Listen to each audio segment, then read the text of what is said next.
Once upon a time, in an African village surrounded by green hills and thick forest, there lived a maiden named Adamma. Adamma was known for her hearty laughter, her love of dancing, and her insatiable appetite for life's simple pleasures. But above all, she was known for her generous heart and boundless love for others. Despite her warm spirit, Adamma often felt a pang of loneliness deep within her. You see, Adamma had a bit of extra weight and was considered fat by many people, and in a village where slender beauty was prized above all else, she struggled to find someone who would love her for who she truly was. Determined to find love, Adamma began her walk consistently through the village, her heart filled with hope and determination. With the hope that one of the handsome strong men in the village will look up to her in admiration and would love her and take her as a wife. As she walks around the village popular places with a smile on her face, some laughed at her for a fat body, but she disregarded their laughter and kept on going with a warm smile on her face. Though she eventually encountered various suitors, each more eager than the last to win her affections. But try as she might, Adamma couldn't shake the feeling that they were only interested in her for her father's wealth or her family's status in the village. Disheartened and heartbroken, she returned back home and cried bitterly as she reflected on all the men whom had approached her and their greedy desires to get her family's wealth. She continues to weep bitterly, asking herself what was wrong with her and why is she different from the other maidens in the village that are ending up with wonderful strong men in the village, and this went on for days.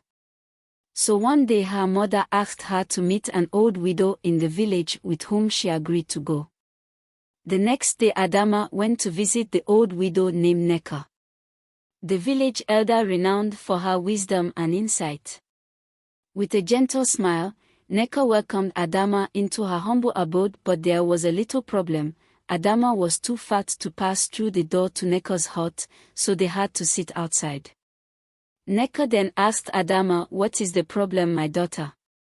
And Adamma replied, "I am laughed at and ridiculed by the people, and because of the size of my body I have been unable to find a husband while all my mates are in their husbands' houses." Adamma cries bitterly as she speaks. Neka listens attentively as she pours out her heart. "My dear child," Neka began, her voice soft yet resolute. "True love cannot be found by searching for it in others. It must first be found within yourself." As Adamma listens to her wise words, she stopped crying and pondered Neka's words, realizing that perhaps she had been looking for love in all the wrong places. With a newfound sense of purpose, she left Neka, showing her appreciation and gratitude. She realized that she needed to do a self-discovery, determined to embrace her uniqueness and value herself for who she truly was. One morning, Adamma woke up having a deep sense of self-worth. She danced beneath the golden rays of sun, her laughter echoing through the village. As she danced, a young man named Kwame caught sight of her and stood there and watched her dance. He was so entertained and intrigued by the way she moved her hips.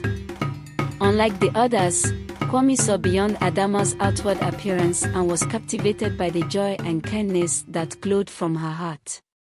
His friends standing beside him laughed at him and asked him, "Why are you smiling and looking upon this fat cow in front of us?" Kwame was upset and asked them to let him be and go without him. Approaching Adamma with a shy smile, Kwame expressed his admiration for her spirit and asked if she would accompany him to the village celebration that evening.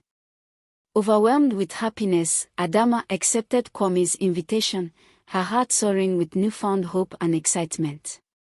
As the village gathered beneath the twinkling stars, the celebration started right away. Kwame, filled with excitement, was among the first to get there as he waited for Adamma to arrive. On turning his back searching for her, he set his eyes upon her looking like a big star from the sky. He immediately rushed to meet her and they exchanged greetings, and as the music began, Adamma and Kwame danced together beneath the moonlight, their laughter blending harmoniously with the rhythm of the drums.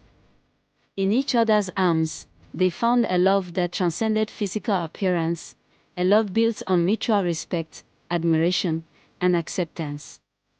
And so, amidst the joyous celebration and the laughter of their fellow villagers, Adamma and Kwame's love became a great source of ridicule as Kwame's friends and some of the villagers began to laugh at them and say Kwame is a fool to be with a fat cow like Adamma. With a heart full of pain, Adamma wept bitterly as she runs back home. The next morning, Adamma kept reflecting on what had happened to her, and tears rolled down her cheeks. On raising her face, she was surprised at the person that appeared in front of her. It was Kwame, with a face softened with empathy as he leaned in towards Adamma, his eyes reflecting understanding and care. He offers silent reassurance and support. Kwame then assured her that he is in love with her and there is nothing nobody in the village can say or do that can change his mind. One day Adamma went to fetch water at the village stream. As she fetches water in her jar, there were a group of young maidens led by a jealous girl named Nkechi, who was in love with Kwame. She, together with her friends, began raining insults on Adamma and even pushing Adamma to the ground. Bruised and shaken, Adamma struggled to comprehend the betrayal from someone she once considered a friend. When Kwame heard what had happened and sensing Adamma's distress, Kwame stormed to Nkechi's house, his face a mask of fury. He confronted her, demanding an explanation for her actions and warning her to cease her harassment of Adamma. With a mixture of fear and shame, Nkechi reluctantly agreed to back off, realizing the depth of Kwame's devotion to Adamma. As Kwame left her house, his heart heavy with concern for Adamma's well-being, he vowed to protect her from any further harm, determined to ensure their love remained unharmed by the unkind words and attitudes of the villagers. Another day, in the village market, as Adamma carefully selected cocoa yams at the bustling village market, Kwame's mother and sister approached her with sneers on their faces. With cruel words and sharp glances, they berated Adamma for her appearance, mocking her weight and belittling her in front of the other villagers. Without warning, they shoved Adamma aside, causing her to stumble and drop her basket of yams. Kwame, witnessing the altercation, rushed to Adamma's side with fury burning in his eyes. He sternly warned his mother and sister to cease their hateful behavior, reminding them that Adamma was the woman he loved and deserved their respect. Ignoring their protest, Kwame took Adamma's hand and led her away from the market, shielding her from further harm. Though shaken by the incident, Adamma found comfort in Kwame's unwavering support and vowed to stand by his side, no matter the challenges they faced. And as they walked away together, hand in hand, Adamma knew that with Kwame's love, she could overcome anything. Adamma's parents sat her down with a heavy heart, expressing their concerns about the hurtful treatment she endured from Kwame's mother, sister, and other villagers. They suggested that Kwame should leave Adamma alone to spare her further pain and humiliation. Despite their love for Kwame, they feared for Adamma's well-being and wanted to protect her from more suffering. Adamma listened quietly, feeling torn between her love for Kwame and her desire to avoid further hurt. However, she couldn't shake the feeling that Kwame was her true love, and she resolved to confront the situation head-on, determined to fight for their relationship despite the obstacles they faced. Adamma approached Kwame with a heavy heart, telling him her parents' decision for them to part ways due to the hurtful actions of his family and other villagers. Tears welled in her eyes as she feared losing him. Without hesitation, Kwame held Adamma's hand tightly, his eyes filled with love for her. Together, they rushed to Adamma's parents' house, where Kwame pleaded with them to reconsider their decision, promising to protect Adamma with all his heart. He vowed to stand by her side and shield her from any harm, affirming his unwavering commitment to their love. Moved by Kwame's sincerity and devotion, Adamma's parents agreed, recognizing the depth of his love for their daughter. And so, with tears of joy and relief, Adamma and Kwame embraced, knowing that together, they could overcome any challenge that came their way. As soon as they had a chance, he asked for her hand in marriage, and her parents gladly agreed. Within just a few hours, the news of Kwame wanting to marry Adamma spread throughout the village and people began to laugh and say bad things about them. And the murmurs and laughter of the people got to the king, who is a just and fair ruler of the village. The king felt bad for the helpless lovers. He then thought of a way to help these lovers and teach the villagers a lesson. One day the king ordered the town crier to make an important announcement to everyone in the village. The king ordered everyone in the village to come to the palace for a feast. On hearing this, the villagers rejoiced, each preparing towards the feast. Finally, the day for the feast arrived, everyone dressed in their finest attire for the feast. The drums started beating, and the dancers began their performance, captivating the crowd, who joined in chanting and dancing along. There was an abundance of food for everyone to enjoy. The time finally for the king to make the purpose of the feast known to the villagers. The king rose up, greeted them and said to the villagers, "There has been a news that has caught my attention and I am here to address it." He then called out Adamma to the center of the feast and continued saying, "I've heard about your laughter and foolish words toward this beautiful lady, and I am deeply touched by all foolish towards her.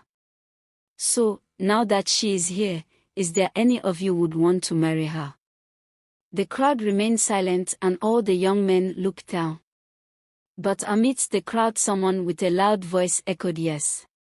Yes, Your Highness, I will marry her." And as the crowd turned back, it was Kwame with a bright smile on his face as he approached Adamma and the king. So the king, who had no heir to the throne, made a shocking statement. The king went on and said, "The new heir to the throne is Kwame." The villagers were shocked, their eyes widening in disbelief as they witnessed the unexpected turn of events. Their Kwame was crowned the prince, the heir to the throne, along with Adamma as princess. The king then gave Kwame and Adamma his blessing and all the necessary items they would need for their marriage. With joyous celebrations and vibrant dances, their union was sealed, promising a lifetime of happiness together. And so, Adamma and Kwame embarked on their journey hand in hand, their hearts overflowing with love and hope as they take over the future of the village. The moral of the story is that true love sees beyond appearances, and kindness triumphs over cruelty. Adamma's journey teaches us to embrace our appearance, for love knows no boundaries.